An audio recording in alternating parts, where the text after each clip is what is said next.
وہاں پر کوچ تو ہمیشہ اپنی شرٹ پہنے ہوئے ہوتے ہیں, تو وہاں اینڈ وی آلسو کم دیر, تو ہم بھی most of the time we are encourage to wear this shirts because of course people come up to us, وہ انکویزیٹو ہوتے ہیں, کیوریس ہوتے ہیں, دیر لائک یہ کیا ہو رہا ہے, آپ لوگ سب مل کے بھاگ رہے ہیں, یہ کیا ہو رہا ہے. کچھ لوگ چھوٹے چھوٹے گروپس میں کر رہے ہوتے ہیں, کچھ کلیکٹیولی زیادہ گروپس میں ہو رہے ہوتے ہیں الگ الگ پیس پہ. کوئی اسپیسیفک ٹائمنگز میں اسپیسیفک ٹائم ہوتا ہے, شام میں ہوتا ہے, preferably it's around 7 o'clock because لوگ اپنے جاب سے بھی فارغ ہو جائیں, مدرس بھی ہوتی ہیں, you know with working time ہوتا ہے جو بریک کا. جی, تو ہم وہاں پہ جوائن ہوتے ہیں اینڈ 7 to 9 کے بیچ میں رنرز آ رہے ہوتے جا رہے ہوتے, اپنے لیول پہ کر رہے ہوتے ہیں. کچھ 5 kilometers کرتے ہیں, کچھ 2 kilometers کرتے ہیں, کچھ یوسف جیسے ہیں جو 21 kilometers بھی کر رہے ہوتے ہیں.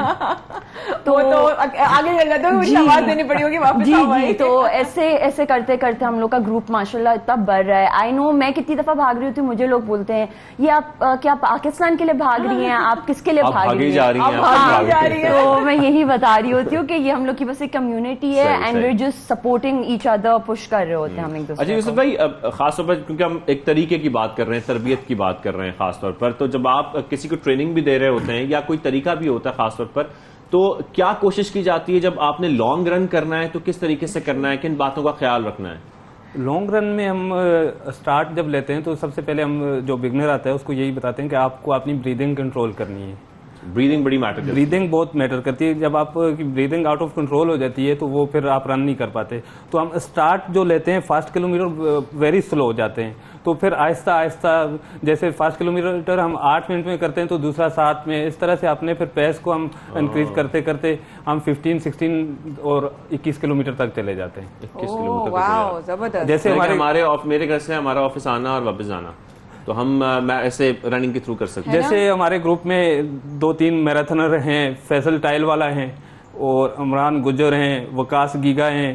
یہ لوگ پہلے واک کرتے تھے, اب میراتھن بھاگتے ہیں. کیا بات ہے بھائی, زبردست. اور اریبا, خواتین اگر دیکھ رہی ہیں ان کو کس طرح سے انکریج کرو گی آنے کے لیے؟ میں یہی بولوں گی کہ ایوری ڈے آپ بھلے ہاف این آور 20 minutes نکالیں, یہ ہیلتھ کے لیے, مینٹل ہیلتھ کے لیے بھی بہت ضروری ہے.